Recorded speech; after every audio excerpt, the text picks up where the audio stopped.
up on episode 87 of Podcast PD, we talk about connecting with colleagues during remote learning. Let's start the show. This is Podcast PD, the show that provides you with anytime, anywhere professional development. Our conversations and guests will provide you with the learning you might get in a faculty meeting or on a PD day. Except you're going to have more fun with AJ Bianco, Stacey Lindis, and me, Chris Nessie. Let's start the show.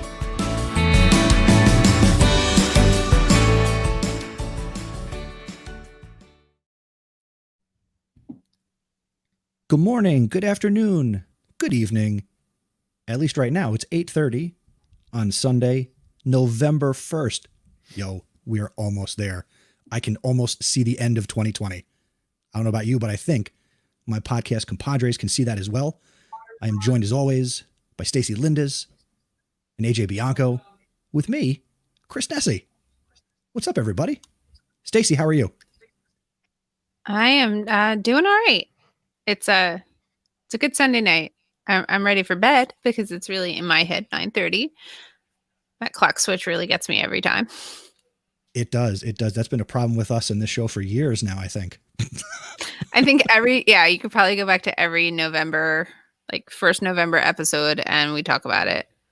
And you guys talk about it even more just because the kids, I remember it messing with my boys, but yeah. So that's the big news now. That, and it's convention week and election week. So there's a kind of a scatteredness to the schedule this week. Yeah, there's just a few things going on this week. Speaking of things going on this week, Arthur Joseph Bianco, what's up? We're just going to keep going with that, huh? Okay. Absolutely. That's cool. Yeah, we'll just roll with it. Why not? Why not? At the end of it, I'm not going to know what your real name is. Do you even know that now? You might. I think you do. I think you said it once, and I know it's Adam. No, I'm kidding. No, God, what are you I'm kidding. No. Aw, poor Adam's everywhere. No, it's Sorry, Andrew. Adams. It's Andrew, and I think it's Joseph, but it might be James. Nope, you were right the first time. It could be John. Joseph. It's Joseph. The inner workings of who I am is AJ Bianco. Yeah. I do like Arthur Joseph. That's pretty good. That would be a good one. I'll call you Just wait till you see how many I come up with from show to show. What do you have written down? In a notebook? Maybe I do. Maybe I do. In my official Podcast PD field notes, AJ Bianco notebook. Wait, flip it around. Is that the one you were supposed to give me? Flip it. That is the one you were supposed to give me. That can't be the case because, see, inside here, this is great for podcasting. It's got my name inside and my email. You were supposed to give that one to me. Remember you said, hey, I got you a field notes from a conference. If it makes you feel any better, I've yet to write in it for real. Oh, so you can have a signed Chris Nessie Podcast PD field notebook. I can even throw in a big Olympic-sized medal of my House of Ed Tech if you'd like. You can't see it, but there are all my field notes. I don't even know what I'm looking at. I see a box. Up on the shelf. Up on the shelf. Wow. Great. Those look like is that notebooks or CDs? This is compelling podcast. This is a great podcast. Good time. Everybody look at the shelf. Look at the shelf, everybody. Everybody, look. I'll take a picture, maybe. Well, since we are live, good evening to everybody who is checking us out either on YouTube, in our Facebook group, or on Periscope, because we also live stream to there as well. If you are watching on Periscope or Facebook or on YouTube, feel free to leave a comment in the chat. We will see it. We will acknowledge it. And we want to make you a part of the conversation as always. If you want to join in and call in, you can go to podcastpd.com/join and you can be a part of the podcast. So that's really cool. Join us, won't you? Please. Won't you be my on neighbor. Our show? Well, let's dive right in. So, yeah, good job, Chris. So before we dive in, and this will help us get to where we want to go. AJ. That's me.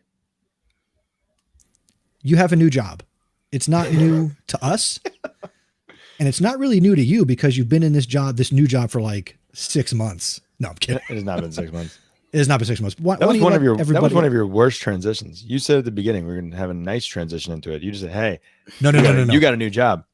What you're about to share will allow us to have a nice transition into the topic. Oh, I understand. Okay, But gotcha. until we get there, tell people what you're doing now, because a lot of people may not know.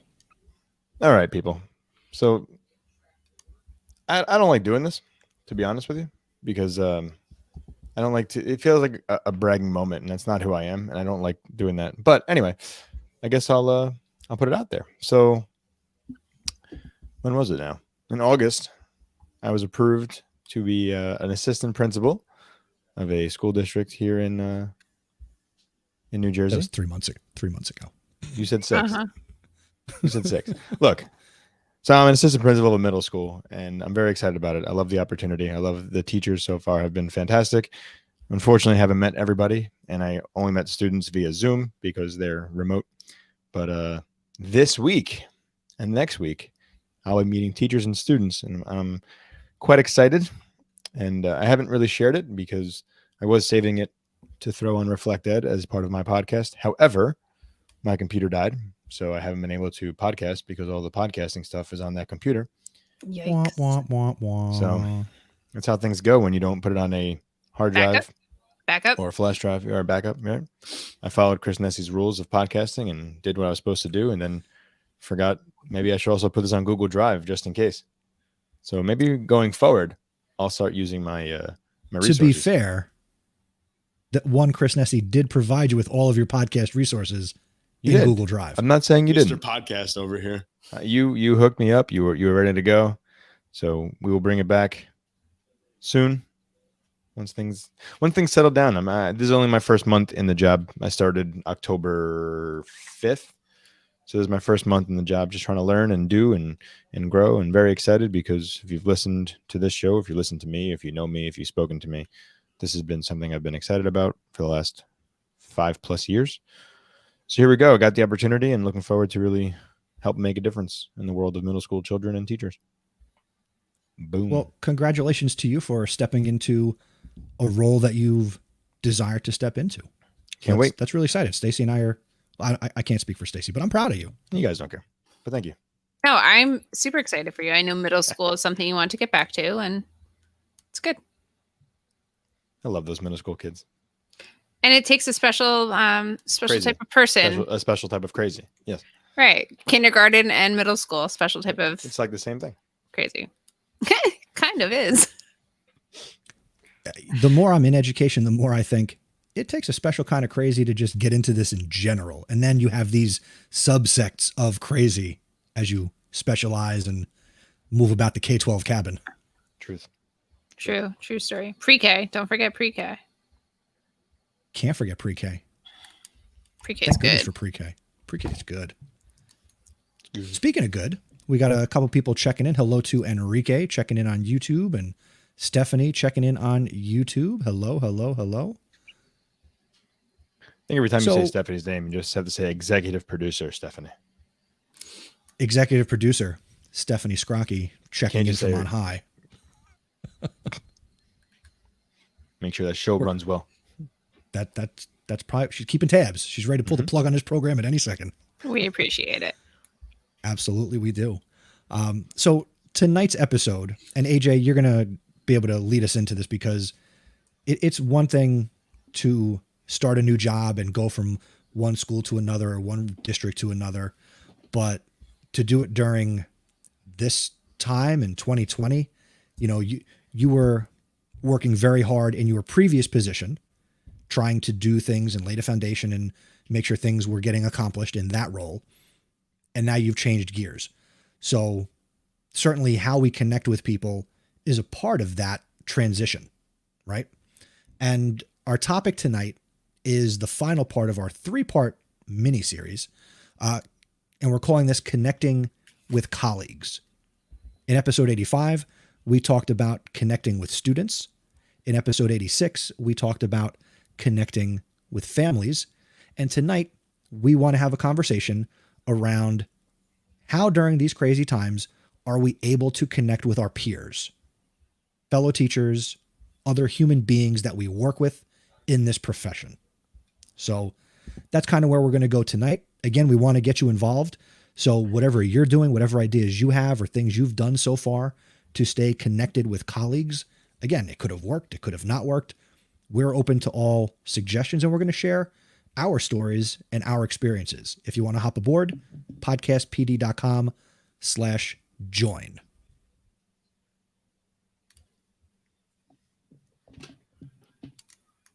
Let me just start by saying, if not for the two of you, I don't know how many professional conversations I'd be having outside of who I get to talk to during the day. You mean right now or in general? I mean, I talk to my wife, who's also in education, but that's not the same as, the colleagues that I work with in my building as a high school teacher. There is that lost element of, seeing people in the morning when you get to school before the school day starts, whether, you're making copies or, getting coffee or just seeing people in the building, whether it's security guards, custodians, secretaries, all the adults you normally see. I'm not getting that. And not a lot of people are, at least the same way it normally is. I'm completely remote. So I haven't been in my school as a teacher since March. Right.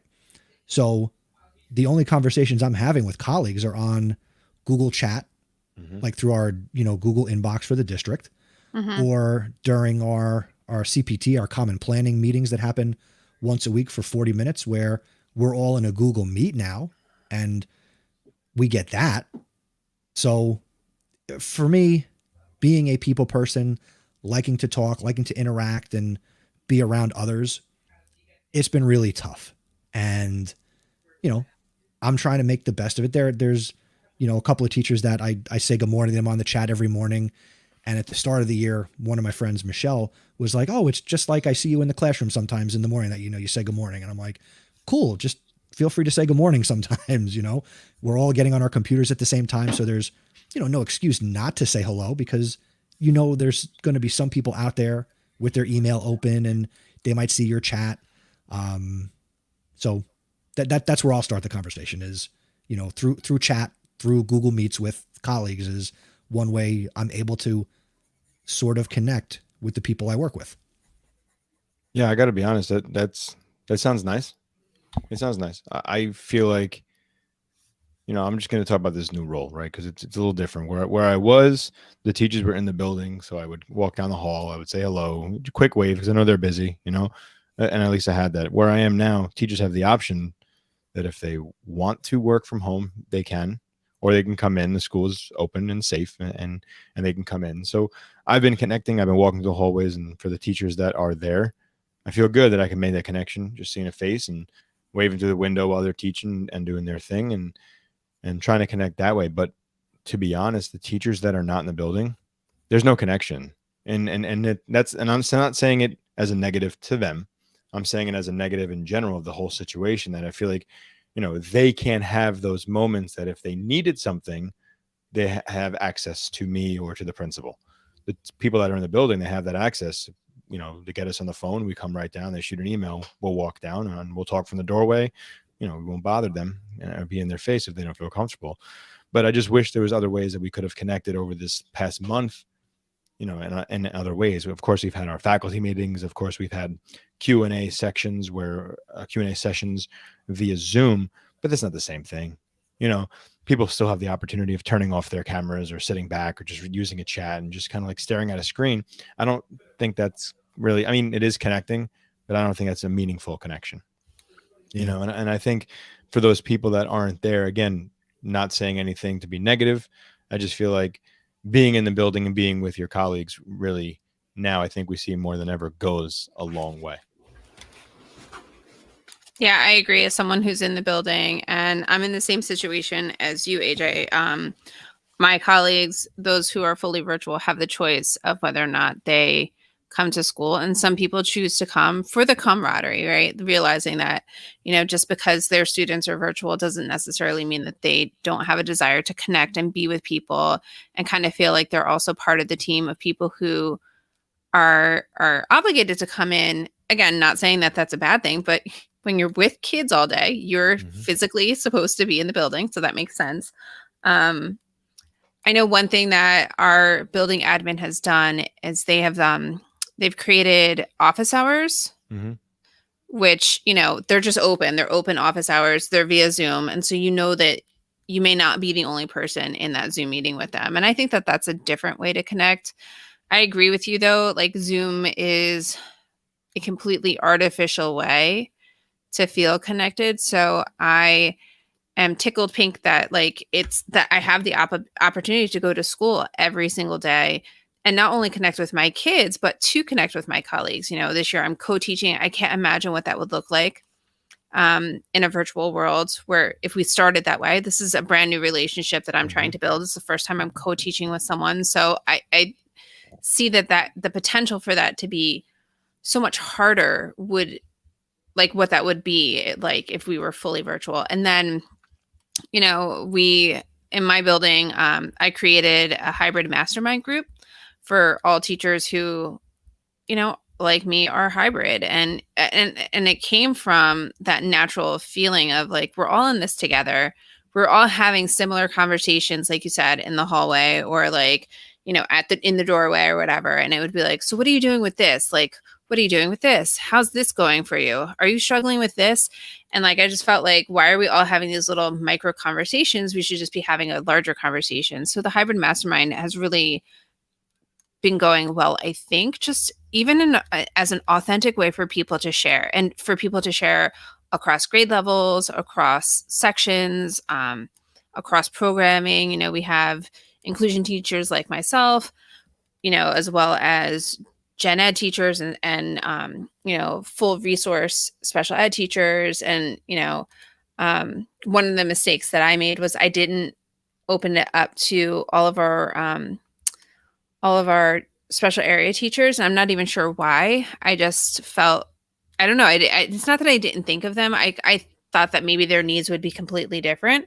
But I've since opened it up. Not that it's within my control, but it was always open to everyone.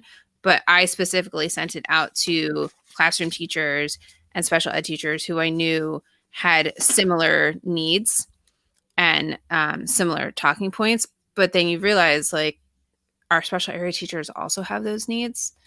And so they've since been invited to participate with us as well. It's just that their needs are a little bit different. But again, they learn from us and we learn from them because they're going through a lot of the same situations. And, they're able to articulate even about our kids, which is kind of interesting. Just to have that as well. But the hybrid mastermind group meets every other Wednesday, just during lunch period. And again, it's all virtual, although sometimes people will venture out into a different classroom and kind of sanitize a desk or two and sit down with their masks on and just have that human connection. And it's a nice way to see other people's classroom setups, steal ideas that way. So that's been really nice. And then, from that group, we have a text chain of teachers who are all hybrid. And then we have, we did we did our first Friday pizza day. And so that was really nice. Just kind of like I said, sitting together with people that you may not normally see. One of the things one of my colleagues said is it's nice to be in school, and it's nice to be in school and get to know some people that you may not have gotten to know otherwise, because we're all in this very small group setting. We're like our own little cohort, if you will. Although cohort's not my favorite word this year. But there's a lot of words on that, not your favorite oh my word goodness, list. yes, the words that need to be deleted from 2020. But we're our own little cohort, and it's just been kind of nice to get to know people that I know I would never have had the opportunity to connect with on a deeper level. If that's not good. for That's this. good, Stacey. I'm sorry. Yeah, no. That's good though. It's really powerful because I think you're setting it up nicely that it's inclusive. It's open, and it sounds like it's not just focused on school, this class, this period.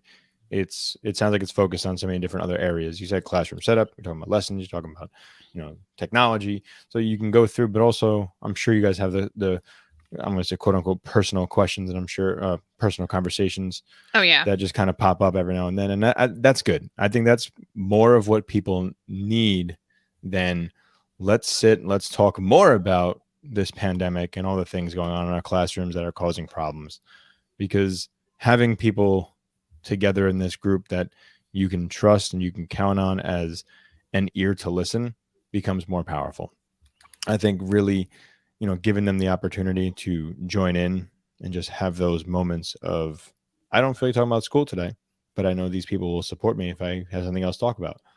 Right. So the fact that you guys have each other's ears and can lean on each other's shoulders, I think that's really good for what we need right now and connecting with Right. others. And we started that way too. So like one of the things I said when we first started was, like I'd really like to keep this all positive and have it be a collective where we're sharing best practices and some of our best problem solving strategies and, asking questions and looking for solutions together. And then I said, if you're looking to bitch, don't get me wrong, I'm totally here for it. Come join me at lunch and we'll have that, because I can vent with the best of them, and kind of get down and dirty. But like that wasn't necessarily the focus of this group. Mm-hmm.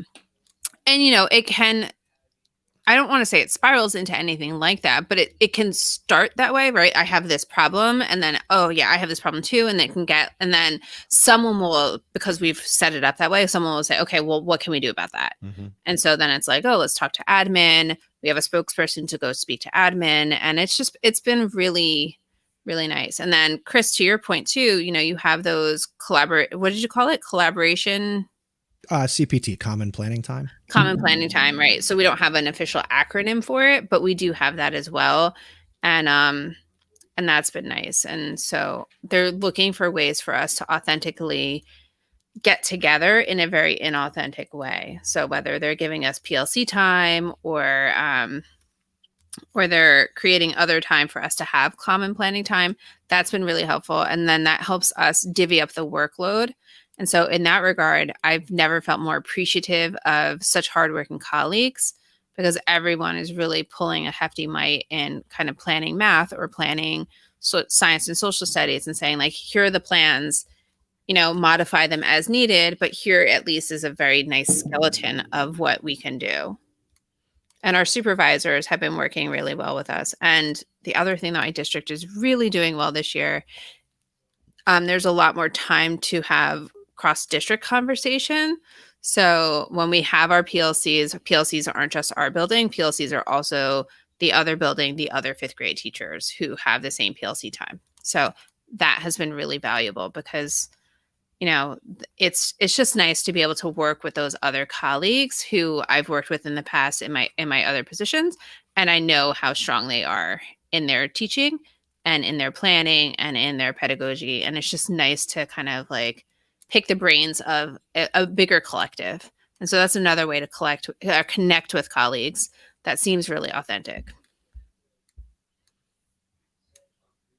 Stacey, you said a lot there, and I know, I'm sorry. No. That's the point of a podcast. That's the point of the podcast. But everything you shared definitely speaks to those teachers who are currently having the experience of, being hybrid, or for those districts where maybe the kids are remote, but the teachers have to go into a building. No, that's not true, because all of any of those things can be opened up to anyone who is virtual as well. Like our PLCs, that's a combination of virtual and hybrid teachers, and right, as meeting virtually with the other buildings. No, but what I'm saying is for districts that are completely virtual, what you suggested, yes, possible, but it might not be the first things that people think of to try to connect with colleagues, if they're even trying to connect with their colleagues at all. Right. From my own experience, a couple of weeks ago, my CPT usually meets on Tuesdays at 11. That's my scheduled time. And it's not my entire department. There's, the VP or two specialists. And then there's like 5 of us that we have it on Tuesdays at 11. And a couple of weeks ago, my vice principal said, okay, we're not going to be meeting for a couple of weeks because, we're going to give you time to do like X, Y, and Z. I forget what they were. I didn't do them. But anyway, the time was afforded, to go and work on a couple other things. But I said at the end of that meeting, I said, could we still have this Google Meet for maybe 15 or 20 minutes just to see each other, chat just for a couple of minutes, where, I was like, I told my vice principal, I said, if we were in the building, like there are just days where like, I'll randomly like stop by your office, say hi, how are you, just to have like those water cooler moments, I guess that, those, those moments. Yeah. I was gonna say coffee talk, but I don't drink coffee. So Crazy. she was like, yeah, sure. If you're the only one who shows up, I will turn on this Google Meet and, I'll be here. So I went the last couple of weeks and we just chatted for a couple of minutes. And then, I went about, my day and, making lunch for the boys and everything I got to do here. But it was just nice, also in my school, again, because we're 100% remote teachers and students. Some of the guidance counselors and our, the ones that work with the kids and just some of the other ones, they started Google Classrooms that adults could come and get some SEL for adults. And they do a Google Meet once a week. Back in the spring, Bowtie Joe and I were doing a live stream like this called, the Breakfast Club, where on Fridays we would live stream from 11 to 12 and just open it up for teachers to come in and chat. And at that point it was like, hey, I haven't seen you in a while. So it was like, just like a live, Googly Meet, but, through StreamYard. Mm-hmm. And you'd also mentioned about, faculty meetings and staff meetings and things like that. And, I make it a point to turn on my camera. One, because I like when people go, wow, look at Nessie and his setup. Whoa, whoa, whoa, whoa, whoa. I kind of like that. But then like in those, like in our faculty meetings on once a month, we got like 250 people in a Google Meet, which I'm sorry, Google Meet, get your act together. You're not built for truly having that many people. Like I'll pipe music in, before the meeting starts, my principal knows, all right, Nessie will be in there and I will pipe Spotify music in there. I do that with the Google Meets with my kids, as I mentioned a couple of weeks ago. Yeah. The other thing, and this goes outside the realm of education, a couple of us, well, not a couple, like 12 of us, we started a fantasy football league. And these are teachers who I normally see, but now we're in this fantasy football league where it's, we have a little text group and, we talk a little football, we talk a little trash, from week to week here while football is happening. But that has allowed me to connect with some people that I know, but in a different way and kind of escape from, I'll be honest, I'm miserable as a teacher right now. I don't know how you guys feel in education, but it sucks. More often than not, it just sucks. It's really hard. And I've been sad at times in the last couple of weeks. But being able to talk trash and talk a little football and, like I'm doing with the public, like going to be the announcer at the football games, I can see some of the security guards and I've seen, Bowtie Joe and some other people. But it's just been really hard and I'm doing everything I can personally to try and feel connected to my job, to my students, to my colleagues. I think it's awesome that your school counselor has like an SEL time for just you guys. That's awesome. Well, Good, AJ, I'm sorry I cut you off. Well, real quick, they do too. So they do one where like just teachers can pop in, but then they do one where teachers and students can pop into a Google Meet. It's either once a week or every couple of weeks where they open it up during our new common lunchtime based on our virtual schedule. But it is really cool. Look at it, AJ. I'm sorry. No. Don't apologize. I'm just kind of curious. And like, I'm listening to you, Chris, and like, and Stacey, I think you guys have some good things going on there. But then I think about it from the flip side, right? I know, and Chris, you just mentioned it, so I think this is a good time to say it. I know teachers are stressed, teachers are concerned, teachers are nervous. So I know there's a lot of teachers who probably don't want to see other people. Like I'll just say it bluntly, right? A lot of people don't want to see others. They're nervous for what might be out there. It's a fact, When you say that, like do you mean in person, AJ? Yeah, in person. So I know Okay. people don't want to see other people, right? They don't want to be near people. There's fears going into a building, whatever the case may be. So I wonder if some people, some schools really just want to shut it down. Like they don't want to connect with anybody right now. They miss their kids. They see them see them virtually. They miss their kids. They miss their colleagues, but they're more than happy just at the end of the day, if they're remote, taking care of their kids, taking care of the house, because then they know when all that's said and done, their work is going to continue again 9, 10, 11 o'clock at night. Look, I've said it before. I live with a person like that. We put the kids to bed, and Jamie's doing work. I got work to do as well. She's up until 12, 1 doing things, and she's working on a half-day schedule where she comes home and tutors or has extra help, or however you want to call it, for an hour, and then she has more work. So I just wonder if people just miss the connection, but honestly and truly don't want the connection. And maybe that's what's making a lot of people miserable as well. I think some people, I think you're naming it in a way that's real. And I think sometimes people just don't know how to connect with people when it isn't face to face, right? Like, this is not a natural way to connect with people for everyone, right? Like, but Stacey, as you say that, what pops into my head is, for people, quote unquote, like us, connected educators, we've got a certain skill set. We have a certain set of skills, from participating in Twitter chats and doing things virtually. And it's not even about being tech savvy, because there are people who are not tech savvy who have figured out Twitter. So we've got a certain level of, I could communicate with somebody without ever seeing them or having ever met them, and we can all speak to that. Right. And like we take it upon ourselves to go out there and find those conversations, whether it is here, whether it is through Voxer, whether it is through Twitter, whether it's through Facebook groups. We go out there and find the people that we know we can talk to. Right. And that's not what I'm talking about, though. What I'm saying is like even like originally, right? Like back in the spring when we were originally in this, like, I continued to connect with my colleagues because we would have like a random coffee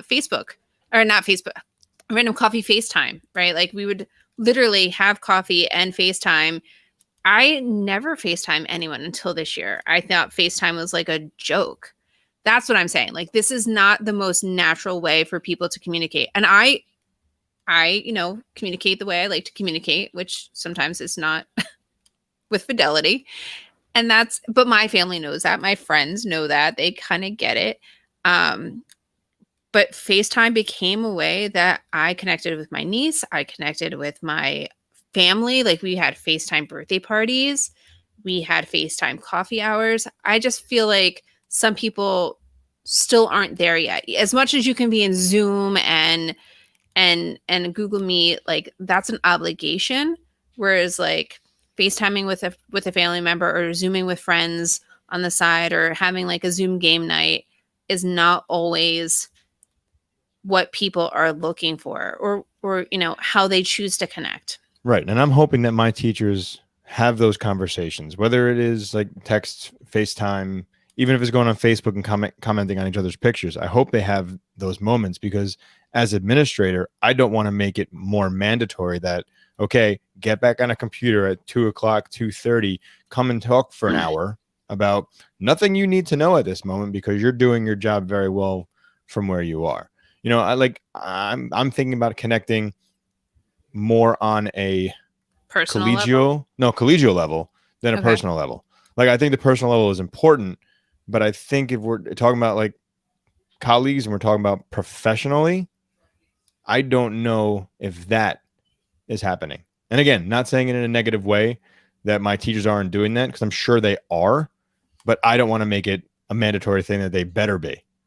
Right. Well, then I think for you personally, just because you are the administrator in the group, is to be mindful, and all administrators really, to be mindful of what you're using your faculty meetings for, right? Like, not everybody wants to do a check-in or a temperature check. Like, I want to walk away from an hour-long faculty meeting feeling like I got something out of it that I can either put into practice with my kids right away or put into practice right away for myself. But like, if I feel like, and Chris says it so well all the time, if it's just hours in the seat, if it's just seat time, count me out. That is when I'm camera off and I'm like maybe taking care of other things that I need to do.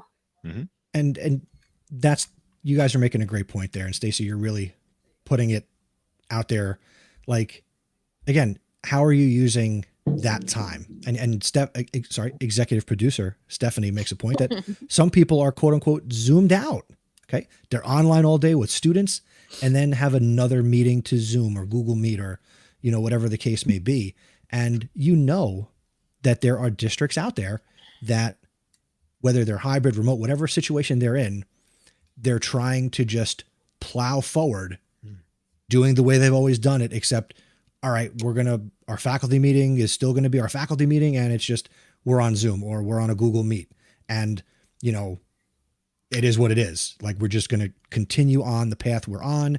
It's just that it just looks a little different, but we're trying to do the same exact thing. And if that's the case, those districts are failing their teachers, which ultimately fails your students, which ultimately fails your community, because you've got districts that are short-sighted and they're just focused on the wrong thing, and you hit on it. I think it was you, Stacey, earlier about, grace with students. And we've seen that all around. That's another one of those terms, show the students grace, show the students empathy. Where's the empathy for us and the grace for the teacher? Absolutely. See, and I feel it. And I think too, as educators, we need to be mindful that like, this is a learning curve for them too, right? Like, so there are certain things that are obligations for them as well. We still have to go through our suicide and prevention training. The really awesome thing was like, they were like, our admin was really careful about it. And, it's not an easy faculty meeting to sit through. It's not an easy training to go through. And so when we got to that portion, because they combined it with INRS, which is intervention and something. I never remember what it is, but it's, it's that intervention for kids who are, having all kinds of whatever interventions that you could want for them. And it was the last part of that meeting was the suicide and prevention one. And they said, cameras are off. If you want to join a smaller group, a breakout with one of the administrators or one of the school counselors while you watch this training, feel free. We're here for you after. We're going to stay on for some good time after if you want to talk about this, because it's not easy. And so I thought that was like a really gracious thing. And I think what's really, really important in this time for all of the adults in the building and all of the stakeholders who are at home, whether it be parents, community members, or whatever, is to maintain those open lines of communication where you're talking about your needs and what's working best for you and your colleagues. And administration is talking about what they're obligated to do and how we can thoughtfully get through all of it together. And I think that that's really, really important because as Stephanie said, as executive producer Stephanie said, we are zoomed out, and just to sit through an hour because the district, it's in your contract that you have to have 2 1-hour meetings a month. Like, no, thank you. Like I no, right? Like, be gracious and then do say like, okay, this is going to be the common collaborative planning time that you guys keep saying that you need. Do this and be mindful that like we're giving you this and this is our gift to you, knowing that you're a professional and that you'll take care of it. And then they do have to treat us like professionals. And I'm not saying that my district isn't. I'm just saying like, there are all those like check-ins and like, I don't know. Right. The word of the year is flexibility. And as much as teachers are being flexible with students, admin need to be flexible with teachers.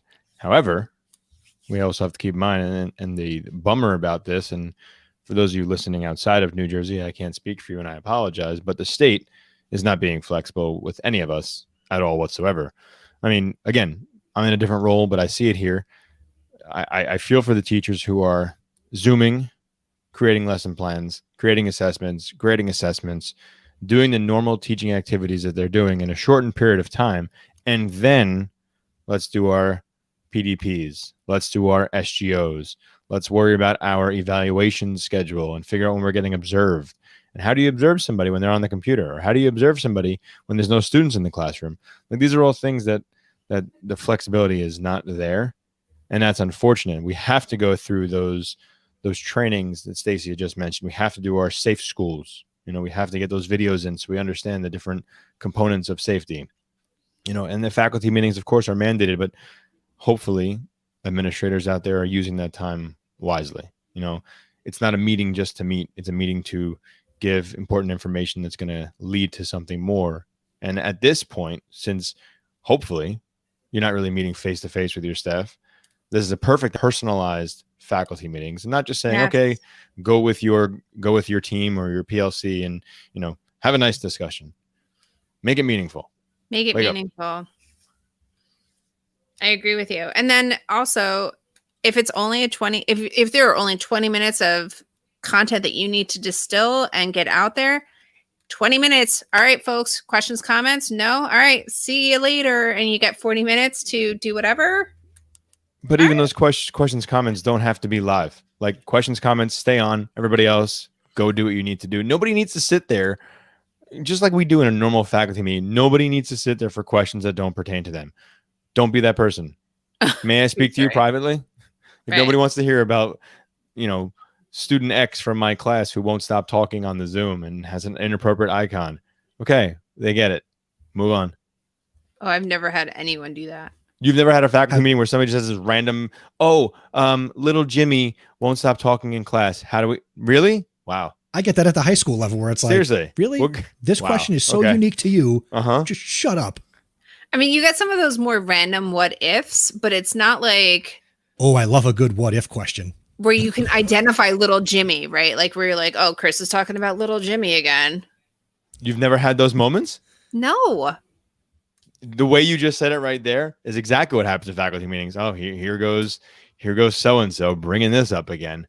Everybody else has dealt with it this year. How come you can't? I just feel like it's not like one kid. I think it's like sometimes it's unique situations and you're like, okay, I'm over your situation with like your... Maybe it's a secondary thing. Maybe that's what it is, Chris. Maybe it's a secondary thing. I have no idea, but here's one idea I do have that I'm going to share from the chat on YouTube. Enrique says, faculty meetings should not be held simply as an exercise of compliance, especially when fully virtual. Meetings must be an opportunity for teachers to share experiences and best practices. Woohoo! Amen, Enrique. Yay! Amen. In fact, hold on, Chris can do it. I know what you're playing.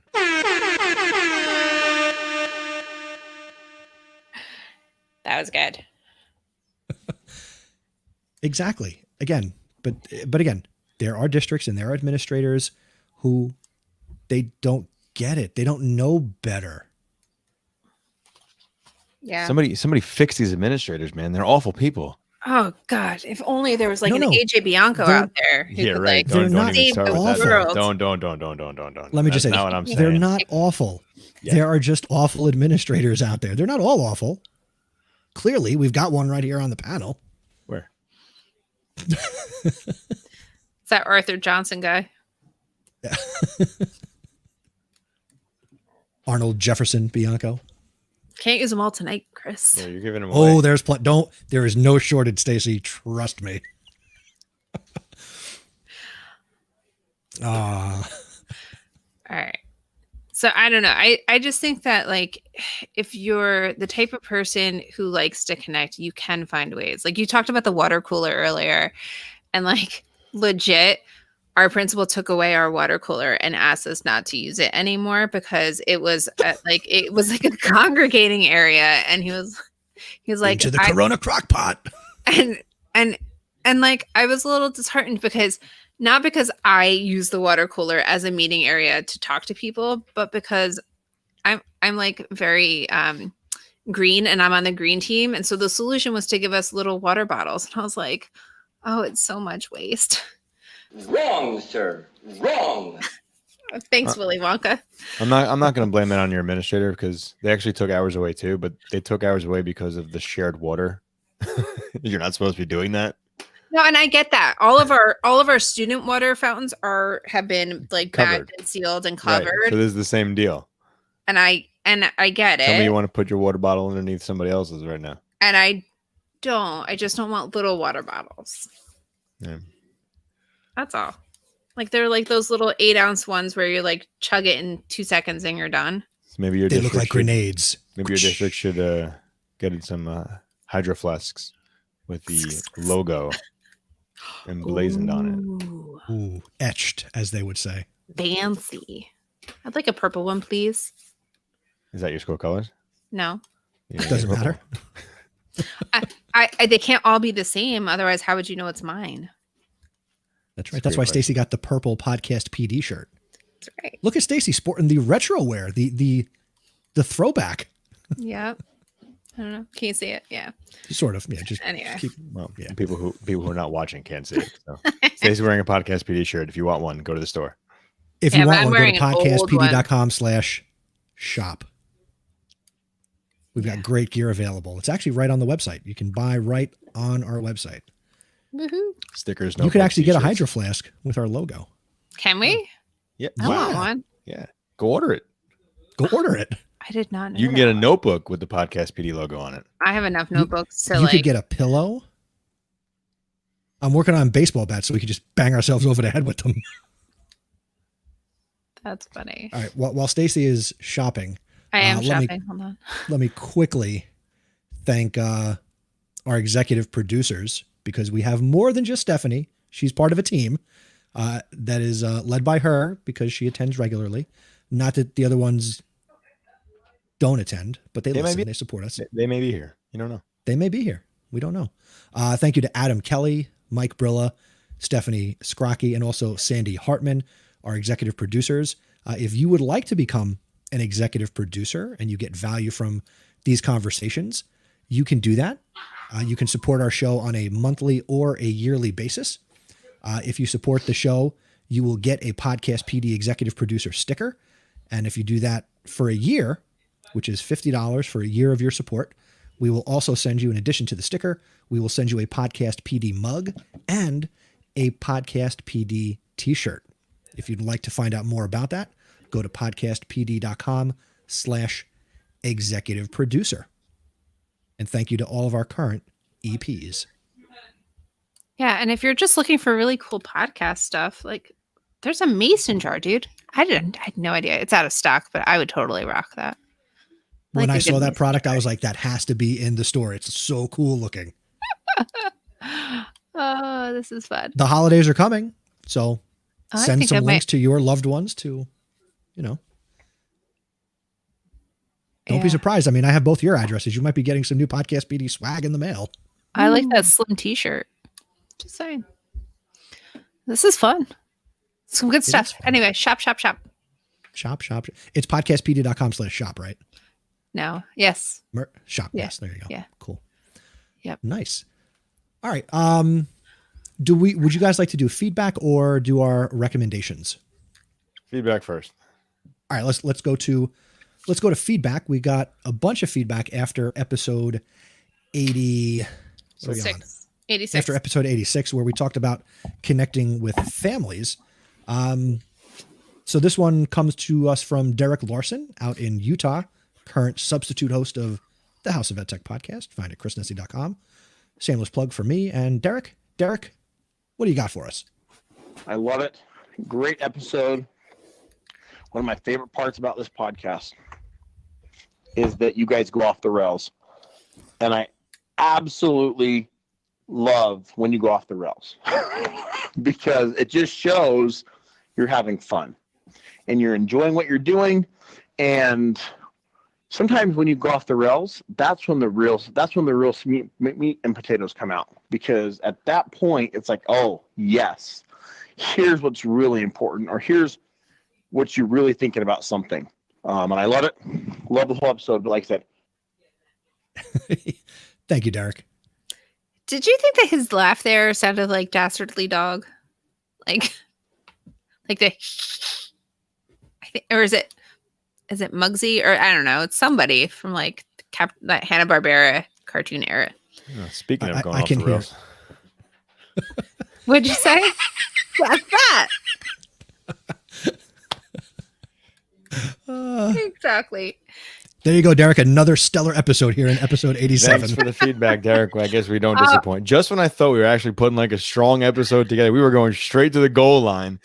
It's like the Jets. We fumble at the one. I thought you were going to make a Daniel Jones reference there. No, just Jets. That's all I think about is the Jets. I can't make fun of anybody else's team. Who's Daniel Jones? He's a friend of ours. He's the quarterback of the Giants who got hit by a sniper last week as he was running in the open field and just tripped over himself. Oh, did they showed that on SNL? I thought, right? Like a clip of I'm that. sure they did. I'm sure they did. That's my reference. I didn't know what that was for. Are you coming to say hello? Then go away. Chris, take that out. Chris, take that out. All He's right. like in my personal space. Hey, little Lindis. He's gone. Social distance. Oh, okay. All right. And you got headphones on anyway. All right. So we're going to edit that at 50 minutes. Cool. Thanks. Write that down or else I'm going to forget. All right. 50. PPD. Cool. Oh, can I have a green apple? Sure. Thanks. He's bringing me Jolly Ranchers. Listen, your kids will Can you get bring me my lunchbox. Your kids will get to that age where they don't want to go trick-or-treating anymore, and you can get away with buying a bag of candy, and then you're done. All right. In the post show, we need to talk about what the hell is wrong with your kids that don't want to trick or treat. Parent of the year here. We might bring them back on. Oh, I don't My need Lord. 3 of them. Yes, you do. Okay, thank you. What's our next feedback, Chris? Yeah, who else did we hear from? Our next piece of feedback comes from Annabelle Gonzalez from North Carolina.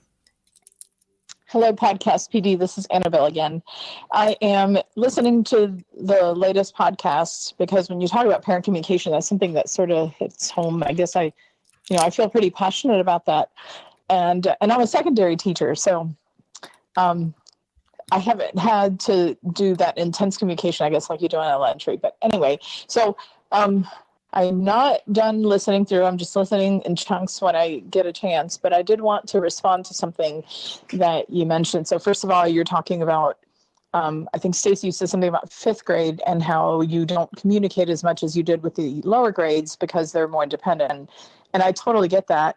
But it's interesting because I teach at a high school and it's a very high achieving school. And there is the expectation that there's a lot of parent communication. And anytime the kids are failing, teachers have to call home and they document. And it's just, there's a lot of, I don't want to say pressure, but there's just an expectation that you document any failures and make sure that parents have been contacted.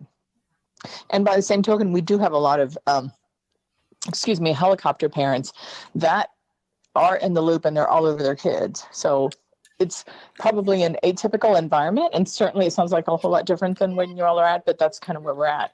So having said that, to kind of piggyback, on what I said about, teaching the kids whose parents don't speak English.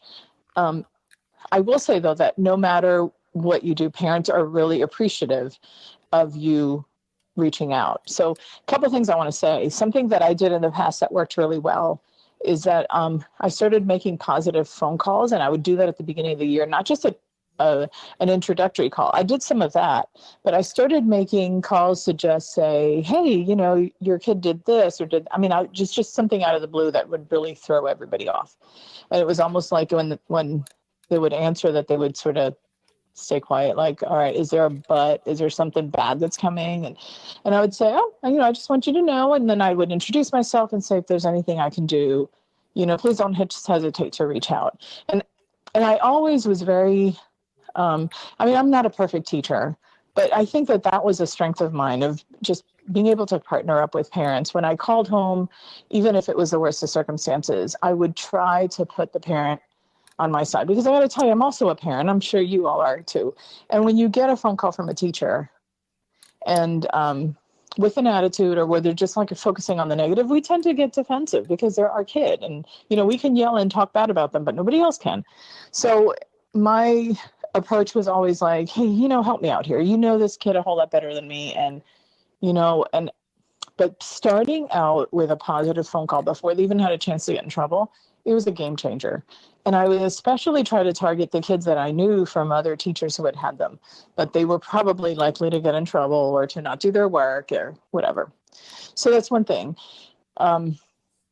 This is probably getting long, so I'm going to stop and start a new Vox in a little bit. The Vox that she left us after that was also good, but I just wanted to highlight this response because I like what she said about not just reaching out and communicating with families when things are negative, but to somehow make contact even before that happens to just share positive things, which I think is really impactful when maybe you have little Johnny or little Susie that maybe they get in trouble a lot and mom and dad are just waiting for those phone calls to come in. So it would be nice if, occasionally Johnny and Billy and Susie, they're going to do something good. Let's call home for that too. Yeah, good news phone calls are great. Even notes, little notes, like handwritten notes. I loved that. My son's teacher would write notes in their agenda. Just say like, I loved watching so-and-so with his moves like Jagger. I think she played that song when it was popular. And my one son danced. I can't picture it now because it's, I don't know, again, age totally changes them. But yeah, it was just like, I was like, oh, she gets him. She saw him do that one silly thing, and like that was very much appreciative. So thank you, Annabelle, for the reminder that parents need to hear the good, as well as be aware that, their children are not always well behaved and that you are a partnership. What else we got, Chris? We have one more last piece of feedback from old friend of the podcast, Louis Soper. Louis. Hey guys, it's Louis from Philadelphia. I'm just stopping in because I've been listening to more PodcastPD recently.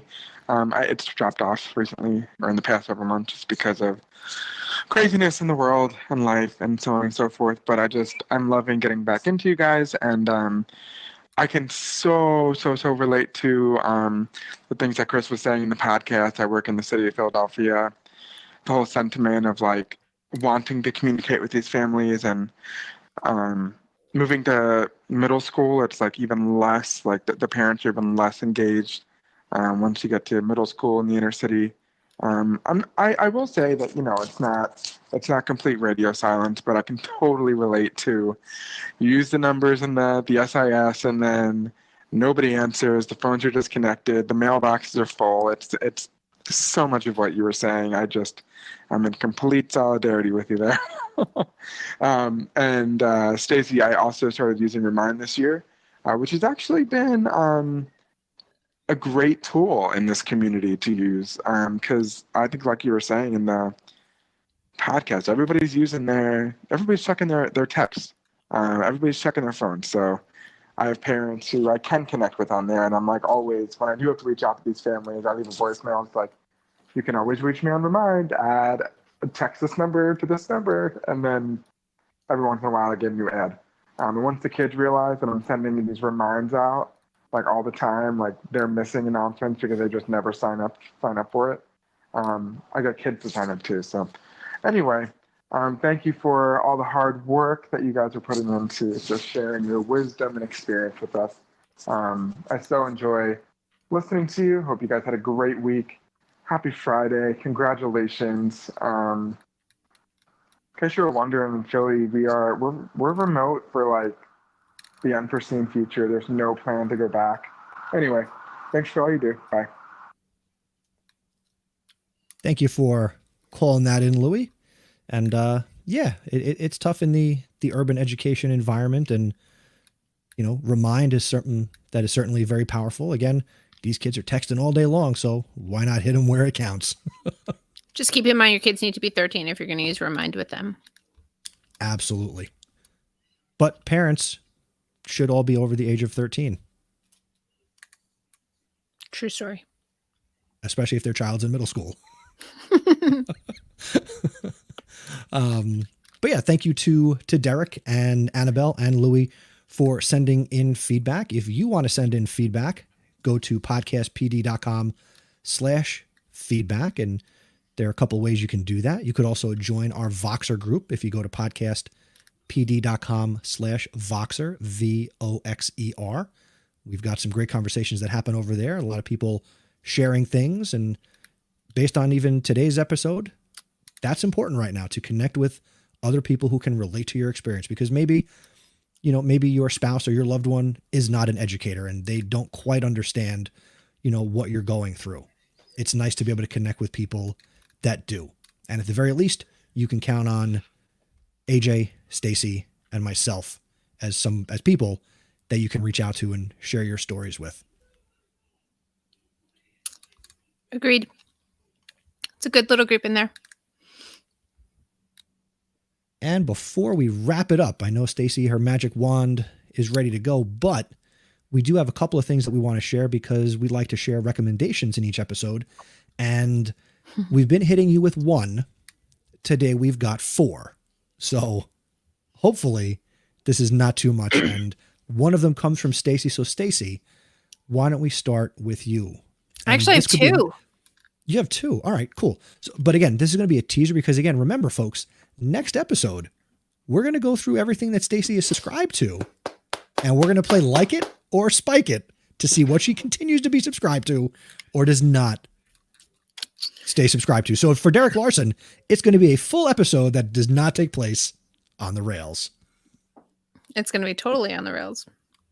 Okay. Off the rails, whatever. Then you have subscribed to some train podcasts, but go ahead, Stacey. I have not. All right.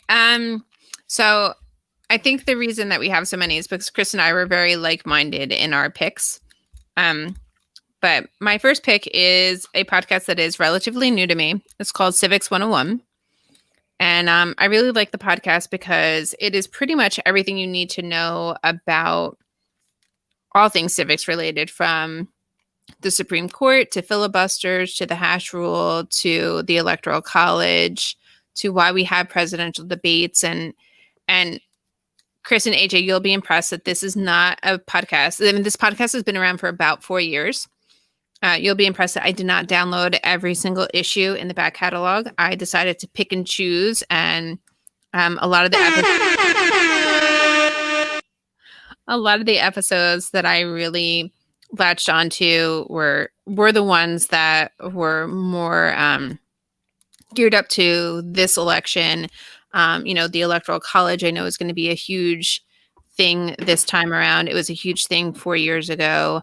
And so just some really interesting things that I think are easily digestible. They're relatively short episodes, and certainly things that you can share with your students if podcasts are something that you share with your kids. It's by a little public radio station out in New Hampshire. So totally cool. I really like it. So Civics 101, give it a listen, pick and choose. Let me know what you're listening to, like judicial branch, the Electoral College, protests, the census. There's just a lot going on. And I think that it's definitely something that I think we forget when we're not in school. And then we wonder about when we start hearing those terms, this time of year. And then my second one is also related to the election. And this is from the New York Times, The Daily. And the particular episode is A Peculiar Way to Pick a President. And that one really does delve into the Electoral College, why it exists, and, some of the shortcomings, why it still exists. So how it came to fruition, Hamilton, and, why it still exists. And it's much longer than Civics 101. You definitely get some interesting story there, and a little less fact-based. So not less fact-based, it's New York Times, but you know what I was going to say, wait a second. But it's got like some anecdotal type things. It talks more about like specific times in history where the Electoral College has really come into play, and I found it really interesting. Very cool. And again, like Stacey said at the onset of her recommendations, we are on the same page. And I recently binge listened to 3 episodes of one of our favorite podcasts to talk about, and that is the Throughline podcast from NPR, where on this podcast, they go back in time to explain what's happening in the present. So if you are a social studies teacher, language arts teacher, it's a great storytelling podcast about actual nonfiction stories that are history. But anyway, these 3 recent episodes are based around voting, the Electoral College, and everything that is current right now. It's actually funny. As you were talking, Stacey, I realized that we're recording this on Sunday, November 1st. People are listening to the podcast version of this in the future. So people listening to this as the podcast, they already know what has potentially happened. So You might be listening to this and we might have a new president. You might be listening to this and our current president is still the president. We don't know as we're sitting here recording this. Only you in the Let's future be real, Chris. know that. We're No not gonna one's know that going to for a know on while. Wednesday. No, and you'll find out more about the Electoral College in any of those episodes and like when they actually cast their votes, which is Yes. really interesting. And when, the difference between media calling an election and states actually certifying their election results, which sure. it's really different. So Yes. we're not going to But find out Wednesday though. No, I mean, it would be nice. Again, hope springs eternal. But anyway, Don't so hold these your 3 breath. episodes, I believe me, I won't. Or maybe I will. So it's all around this current state of politics, and the episodes are titled in order: The Electoral College, How We Vote, and The Most Sacred Right. So real quick, the Electoral College one, this is from October 15th. What is it? Why do we have it? And why hasn't it changed? Born from a rushed, fraught, imperfect process, the origins and evolution of the Electoral College might surprise you. Okay, so that came out on October 15th. From October 22nd, the episode titled How We Vote. Here's a little bit of the description. Drunken brawls, coercion, and lace curtains. Believe it or not, how regular people vote was not something the founding fathers thought much about or planned for. Go figure, right? And the last one, The Most Sacred Right. Here's a bit of the description, and this centers around Frederick Douglass. Frederick Douglass dreamed of a country where all people could vote, and he did everything in his power to make that dream a reality. In the face of slavery, the Civil War, and the violence of Jim Crow, he fought his entire life for what he believed was a sacred, natural right that should be available to all people: voting.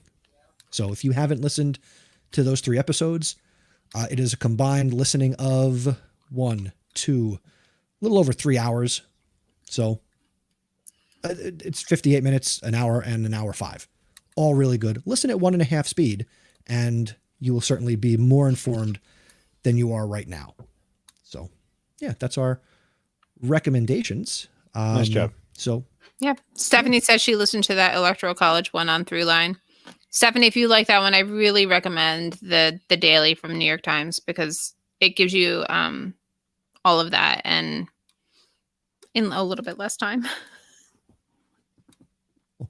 now, AJ, we had one more thing that we wanted to talk about. Stacey doesn't know about this, Oh, good. but AJ and I, we're going to make a baby.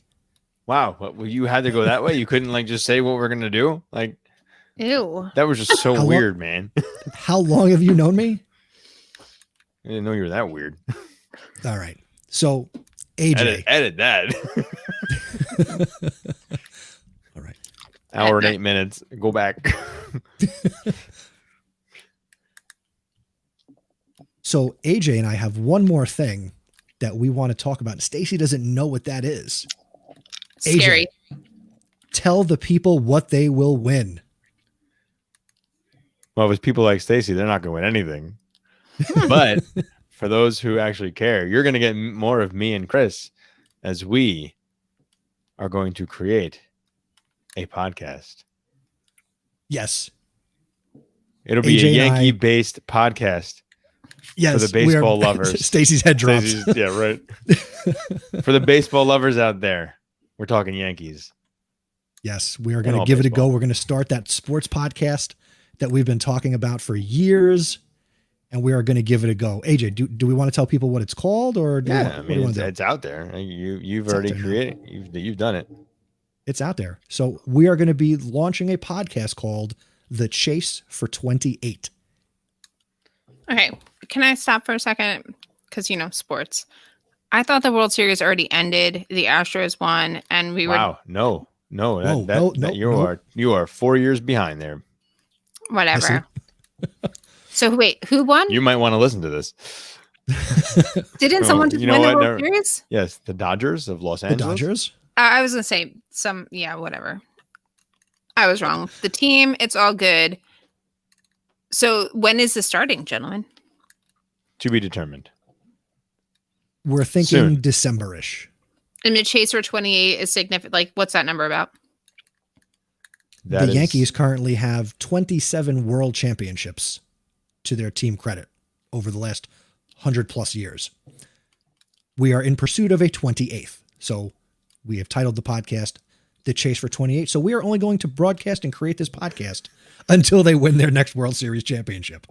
Could be next year. Could be Could the be following 12 year. years from now. It could be. Shut up. I mean, it would be fun to podcast with AJ for 12 years. You told me to shut up. I'll be old. So Maybe the if Jets you will wanna- win before that, AJ. The Jets, please. The Eagles won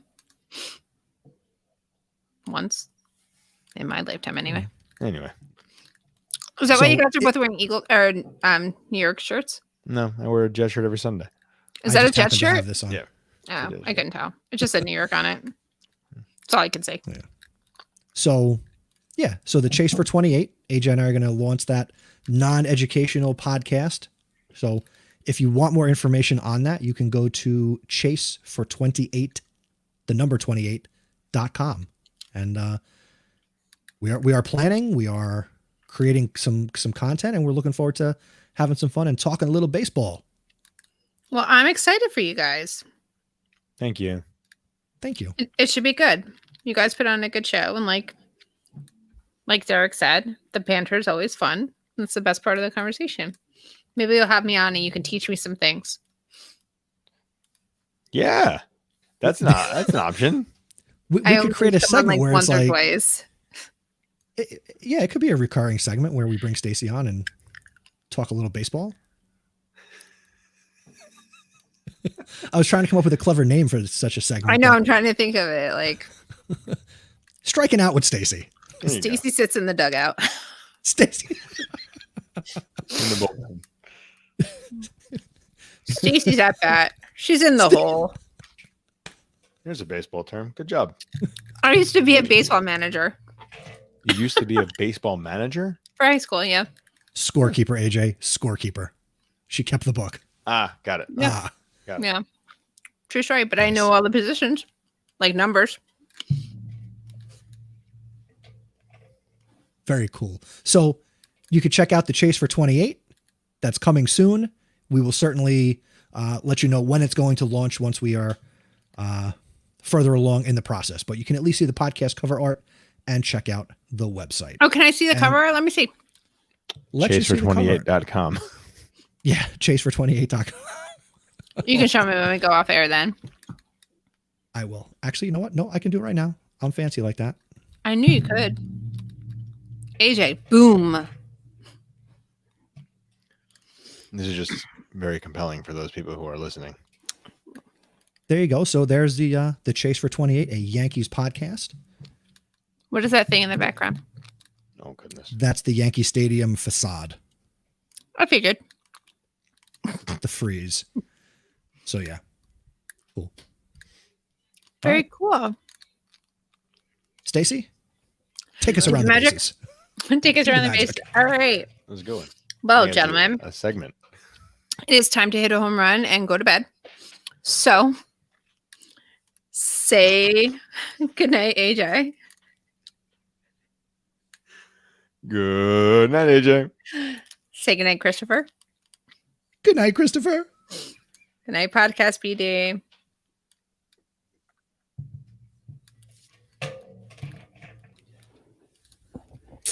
All right. That's my little edit point there. Thank you to everybody who came out in the chat. Enrique, we've never met you. Thank you for coming out. Hopefully you're subscribed to the podcast, but thanks for hanging out with us tonight. Thank you to EP Stephanie. Always a pleasure. Thank you for sharing some thoughts in the chat. And there's got to be at least somebody else who did not identify themselves, but thank you to that person as well. Really? We Where? appreciate it. I don't know. I saw 3. No, it's I know it Enrique. It was on there twice. Was he on 2 different platforms? It's Dave. Mhm. Hi, Dave.